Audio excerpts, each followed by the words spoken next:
Hello and welcome to In 20 with me, Roshan Narayan. Now, if you're watching live on YouTube, do turn on the notifications. And if you're watching us live on Facebook, thank you very much. And also follow us on our Instagram and Twitter account. And if you do so, you'll spend the next 20 minutes with a couple of friends of mine. Today, it is a one and only Danny Mills. And I have to check the screen as well. Danny, there's people walking beside you. Are you pitchside live right now? Almost pitchside, Roshan. I mean, if I spin this around a little bit, hopefully you can see I am here at Sheffield United. All right, there we go. Yeah, I am here in the press box, and you're ready to go. I mean, Sheffield versus Arsenal is in. Actually, it's going to kick off very shortly. But before that, let's start off with the game yesterday. Norwich 1, United 2. Extra time for United to prove that they're better than Norwich. How long can this go on for you? And were United that bad in the game for you, Danny? United weren't particularly good at all. Luckily for them, Norwich were even worse. Obviously, getting a man sent off as well didn't help. Manchester United looked a little bit disjointed with obviously all the changes that they made within their team. But they got it done in the end. They did have chances. They did have the better chances. They were the better team in the game. Norwich, it was their last chance, wasn't it, to salvage something from the season? But that's now gone. But now I think, bringing on the big guns towards the end of the game just goes to show that, Manchester United now have some real strength in depth. Yeah, but they also have the likes of Chelsea, Arsenal, whatever happens later on today, Manchester City are still involved in the competition. Do you think this current United squad could beat any one of those teams I've just mentioned? On their day, they can. Can they do it enough on a consistent level? That's the issue. And I very much doubt that. I think that's where the problem lies for Manchester United. They can do it every now and then, but can they do it, time after time after time to compete with Norwich? To compete with not the likes of Norwich, to compete with Manchester City, with Chelsea, with Liverpool. I still think they're a couple of players short, maybe, of really doing that. Okay, that's fair enough. But if you talk about Liverpool, and let's talk about Liverpool, just being crowned champions of the Premier League after 30 years, the league title is theirs. You look at both of these clubs, and I'm not going to sound funny or disrespectful, but Liverpool winning the Premier League, is that the best thing to happen to Manchester United and their fans? No. For the simple fact that now the hierarchy at United have to go like, listen, we have given Van Gaal a chance, Jose a chance. We're going to try and experiment with Ole. They've got to make a decision now, Danny. No, I understand what you mean. But no, that cloud doesn't have a silver lining at all. The only good thing the best thing for Manchester United would be if Chelsea won it, because at least then it's not Manchester City and it's not Liverpool, two of their closest, even Arsenal, they would probably take over those other two. But no, I think, Manchester United have, since Alex Ferguson left, Sir Alex Ferguson, they've slipped away, haven't they? We know that. It's been a real problem for Manchester United. Somehow they've got to get back to business. They are still one of the biggest clubs in the world. We know that. Yep. They may well have a half-decent season. They could go on and win the FA Cup. They could get into the Champions League, and that would be relative success for Ole Gunnar Solskjaer. But they are still a way off competing regularly for titles, for Champions League finals, and for the Premier League. And that's my point of view. I mean, just a few months ago, you go back to the start of the season, there was the name Mauricio Pochettino always surrounding the club. That has completely gone away. If you're one of the Glazers, if you're Ed Woodward, or whoever's calling the shots at United, you have to go and ask yourself the simple question: can Ole Gunnar Solskjaer do a similar job to Jurgen Klopp and rebuild an entire squad and be successful at the same time? Well, you have to look at Liverpool's recruitment in terms of getting in Jurgen Klopp, and even before that, the players that they got in, all the players that they brought through. They've been lining up players time after time. The Fenway Group has been exceptional at recruitment. Managers, players, medical staff, everything about the football club, they have done right. Manchester United's recruitment policy, on the other hand, has been a disaster in terms of managers, players. There's been no cohesion at all. It's just been scattergun approach. That's what they have to look at. That's what Manchester United needs to get right and have to get right if they're going to compete. Because Liverpool now will be looking, right, okay, who is the next manager when Jurgen Klopp leaves? If that's 2 years, 4 years, 6 years, they will be scouting managers. They will be looking at players. Who is the next replacement? Who's the next replacement for Trent Alexander-Arnold? Who Yep. knows? You have to look in that way, and you have to be prepared for the future. Liverpool have done that, and that's borne fruit. Manchester United are, we need a player now. Let's just go and get somebody. Oh, that hasn't quite worked. We'll get another one. There's been no long-term planning at Manchester United for some time, and that's been their biggest problem.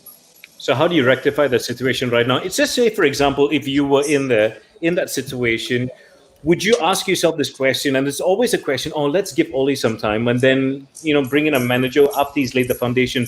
But if you're that manager coming in, wouldn't you want more time to build your own squad, your more philosophies, or install your philosophies in that squad of yours? Yeah, you would, but it has to come from somebody probably above Ole Gunnar Solskjaer, a technical director, a sporting director. What is the philosophy of the football club for the next 6 years? That's what you have to look at. How are they going to manage that? What is going to happen? So who is going to be your manager for the next 3 years? Where do we want to finish? What if we don't finish? There just doesn't seem a real plan at Manchester United at the moment. Any top business, no matter what it is, and obviously things have changed in the world because of COVID, but generally, you have a rolling 5-year plan. Of course, you have to be adaptable within that time because not everything goes to plan, not everything works out perfectly. But you have to think, right, this is where we're going to go. And of course, you have ups and downs, but you should stay roughly on that line and on that journey because you believe it's the right thing to do. You shouldn't be changing dramatically all the time. Yeah. So I think United have to get a sporting director in, or a technical, whichever you want to call it, that sits above Ole Gunnar Solskjaer. They then have to sort out their scouting and start identifying targets for the future now, rather than waiting and having desperation signings like Igalo was. Yeah. Would you say that you would prefer a former player from Manchester United to take over that role of football director? Oh, that's irrelevant. I think it's completely irrelevant. And I've said it many, many times. You don't have to be, the managing director, of Marks and Spencer's in England just because you've worked in Marks and Spencer's. It's irrelevant, isn't it? You could. Doesn't matter where you've worked. If you know the business, if you know football and you know business, and you put the two together, if you're a good sporting director, where you learn to be good is irrelevant. You want the best man for the job, best woman for the job. It should not matter, And so that's what it comes down to. I would say that a lot of sporting directors, technical directors, they aren't necessarily always football people. They will have football knowledge. They would have been in and around. Mourinho wasn't a fantastic player. So Alex Ferguson wasn't an outstanding player. Arsene Wenger as well. Well, Jurgen Klopp wasn't an outstanding player. You don't have to be an outstanding player to be a great manager. Therefore, you don't have to be a great player to become a sporting director. But you have to understand football and you have to understand business and be able to merge the two. Now, there might be a fan out there going like, why are you comparing Manchester United and Liverpool? Here's another scenario. Chelsea and their recruitment. Well, they have, though. Yeah, you're true. You're absolutely right. It's flipped. But if you were to compare even Manchester United with Chelsea right now, and Frank Lampard, with his recruitment and the players he's been bringing in, it's unbelievable, Danny. And this is what it is. But, there's a feel-good factor, isn't there? People like playing for Jurgen Klopp. They seem to love him. He's very affable. Jose Mourinho had that with his sort of his inner circle. Players would run through brick walls for him. But there was a few that he upset. You don't imagine Jurgen Klopp upsetting too many. Pep Guardiola, I think, can upset a few when things aren't going well. But it's all, winning helps. Of course it does. So you need a lot of football these days. Yes, it's about coaching, but the majority of it is about man management. If you look at Manchester City, yes, you can coach them, but they're all outstanding players. You can make them a little bit better, but you've got to manage them as people. You've got to get the best out of them, and how do you do that? Same with Liverpool. Yes, Jurgen Klopp has improved them, but it's more about man management, keeping those players happy, making them wanting to work hard for you. That is often the key. So Sir Alex Ferguson wasn't a great coach, but he was the best man manager possibly of all time.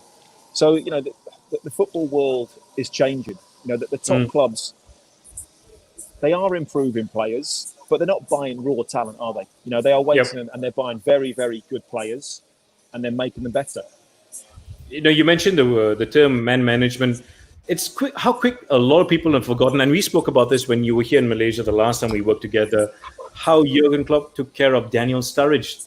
I don't use the word diva with him, how he was throwing a tantrum, he was injured all the time. And good old Jurgen just said, you know what? I remember this line so clearly. There's a difference between pain and real pain when it comes to you being a footballer. And could you imagine what Daniel Sturridge is going through right now? If he had just, bitten his tongue and gotten on with the program, he could be a successful player. He could be a part of a generation that will remember him for winning the title with Liverpool. And I think that's what you see from Jurgen Klopp, isn't it? His man management is absolutely exceptional. He puts an arm around players. He makes them feel absolutely brilliant about themselves. And if you're not on board, he gives you the opportunity to improve. He says, look, this is what you need to do. And you get to the point, you go, look, I've said what you need to do. I've asked you. I've told you again. You've ignored me. I'll move you on. Simple as that. You can lead a horse to water, but you can't make it drink, as the saying goes in England. Players have to do it for themselves at times. Yep. They have to understand. And every top sportsman around the world, it's all about desire, dedication, and determination. And if you've got those three and you've got talent to add to that, you've got a great opportunity. But if you're missing one of those characteristics, then you're going to struggle. If you were in Daniel's shoes right now, what would be going through your mind? I'd be thinking, I've done very, very well for myself and had a good career, but I could have been so much better. That's wow. Really, even I think that a little bit. I mean, I punched well above my weight in terms of the ability that I had and the success that I had as a player. But even I look back and think, could I have done this a little bit differently? Could I have worked harder on my technical side of things? Could I have done this? Could I have done that? Well, probably not really. But you still question it. The amount of talent that he's got, has he lived up to that talent? Has he performed to expectations? No, he hasn't. Simple as that. And, you see it so many times. Hard work beats talent when talent doesn't work hard. And that's the issue. Talented players often rely on talent alone. It's those that have very, very good talent and then work incredibly hard. That's why they are the best. Sorry, the PA system has just been it's okay. several thousand decibels. And I've got no idea why, because I'm just going to have a quick look. No, there is all of about 30 people in the stadium, so I'm not quite sure what the atmosphere is for. For those of you all tuning in right now, Danny is pitchside. He's at Sheffield right now. Danny, if people don't believe you, could you just quickly pan the camera and just show them where you see it? Here we go, look. So this is the press box. You can see that it's empty. There is nobody here. Music does keep you going. The PA, but what I have got after yesterday's results, I'm in Sheffield. I'm not liked here in Sheffield, but I've got my Leeds top on. Oh my Lord, Danny. Leeds are coming back to the Premier League. Oh my good. We'll have a talk about that maybe later on this week. But let's focus on the FA Cup, Sheffield versus Arsenal. A quick look at the starting 11 for the home team first. Yeah, obviously Egan comes back in. Chris Basham. Been very, very surprised from Sheffield United so far this season, or since the restart, should I say. I expect a reaction today. Norwood and Lundstrom are back in the midfield. Goals, they've gone two up front again with McGoldrick and McBurney. They don't score too many goals, but defensively they're normally very, very solid. But I expect a reaction. Arsenal, especially on the road, often have a soft centre. And I expect that man, Chris Wilder, to really rev his team up and say, look, go and get at Arsenal today from the off. I expect a performance. They've conceded, 6 goals so far. That's not like Sheffield United at all. One of the meanest defences. And I thought the way that they play, which is very, very organised, very, very simple, because they do the same thing week in, week out, I thought should be easier to return to that rather than sort of a slick football like a Liverpool or a Manchester City that takes a little bit of time to get those passing moves going. So I expect a real reaction today. Their first home game after lockdown, opportunity to get into a semi-final. I'd be surprised if Sheffield United are really not up for this today. If you took Jurgen Klopp out of the equation for what he achieved with Liverpool, would the current manager of Sheffield be up there for managers of the month in terms of what he's done and accomplished? Oh, it's phenomenal. I had them, go from League One into the Championship, then get promoted to the Premier League. It's almost on par with what Leicester did. When they got relegated, almost got relegated. They got out of that and then won the title the following season. this is, if they were to make it into Europe, even the Europa League, then it would be absolutely phenomenal achievement. The football that I tipped them to go down. I thought they would really struggle. They haven't scored too many goals. I thought that was always going to be a problem for them. But the way that they've played, the football that they've played, I think it's been absolutely sensational. And all credit to Sheffield United for that. Didn't buy too many players. They don't really have too many superstars. It's a team of not journeyman pro, but that's a little bit disrespectful. But it's a team of average and good players. There aren't too many players in the Sheffield United squad that Premier League clubs were going, oh, I'd like to buy him, or I'd like to buy him. So, no, they've done absolutely brilliantly. I mean, if they can finish in the top 6, top 7 this season, that's an outstanding achievement, because you have to look at, people expected Jurgen Klopp to finish 1 or 2, with the players that he had in the table. Most people were expecting Sheffield United best to finish 16, 17. And look where they're going to finish. So, they have way outperformed expectations. Excellent. Let's talk about the Gunners. Being in the Premier League, FA Cup, or wherever they've been playing, their fans keep getting let down over and over again. Unlike the current music that's being played in the stadium right now, Danny, I'm not sure if you can hear me. It's super loud. I can hear you, don't worry. Okay. The starting 11 for you, any surprises? Yeah, lots, if I'm honest. I'm not quite sure if they're going to play a back 3, whether it's going to be a back 4. Possible, because you've got Kolasinac and Tierney. Yeah. Two left wing backs, affectionately. You've got David Luiz, everybody's favourite, who's just signed a new contract, obviously. Mustafi, Maitland-Niles will possibly play on the right side, but then you've got Willock and Xhaka, Saka, Lacazette, Pepe. It's a little bit of they've got the lottery balls, and they've just put them in and they've just dropped them and seen what comes out. I'm looking at the starting 11. Yeah, I'm looking at the starting 11 right now, and I'm trying to figure out, would you start David Luiz with regards to whatever's gone on so far alongside with him? Mustafi? Yeah. What would you? I don't. Would you like to play alongside them if you want right back? No. That's the answer. I'd have a lot more work. I'd have a lot more work to do. I'd be a lot more covering to do. I know that for sure. I'd have to play I'd be the narrowest right back on the planet, I think, if I played alongside those two. Basically, a left back. Oh my lord! I mean, this is. I mean, if you look at it, it's a very. It's just a team that looks like it's been thrown together. That's what it seems. Doesn't seem there's no any reasoning behind it. I can't even work out what the formation is going to be or who's going to play where at the moment. It's that much of a surprise. Final question, Danny, and then I'm going to let you go because I know you're going to go do your commentary in a bit. Is Mikel Arteta is starting to be a person that you might call into question in terms of his appointment as a manager for Arsenal? Or is it too early for you to make that call? I think it's a bit early because he hasn't really had a transfer window. It all depends who he brings in. He needs players, we know that. But Arsenal don't have any money. And he would have known that when he went in. So somehow he's either got to improve these players dramatically, somehow. People say that they are better, than when he came. They're a little bit better than under Unai Emery. Not an awful lot. They're not vastly better. And I think so recruitment's going to be the issue.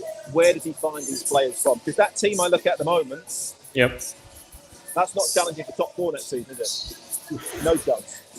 Yeah, that is harsh, but you are just being good old Mr. Danny Mills. But you have to think, Liverpool, Manchester City, Chelsea, Tottenham, Leicester, Manchester United. That team doesn't get anywhere near those teams. And on that high note, on that high note, for every Arsenal fan, we're running out of time because it is 20 minutes for the show. It's been an absolute pleasure, Mr. Mills. Enjoy the game. I'll talk to you next week. Speak soon, yeah? Super, bro. Semiola. Teams are out. All right. What's up? This is live. This is something new, never been done before here. I think it's been a pleasure, Danny. I'll talk to you soon, yeah? See you soon. Take care, Raj. All right. Don't forget to follow us on our Instagram account, Twitter, as well as Facebook. And if you subscribe to our YouTube channel, do turn on the notifications. Till the next time, take care.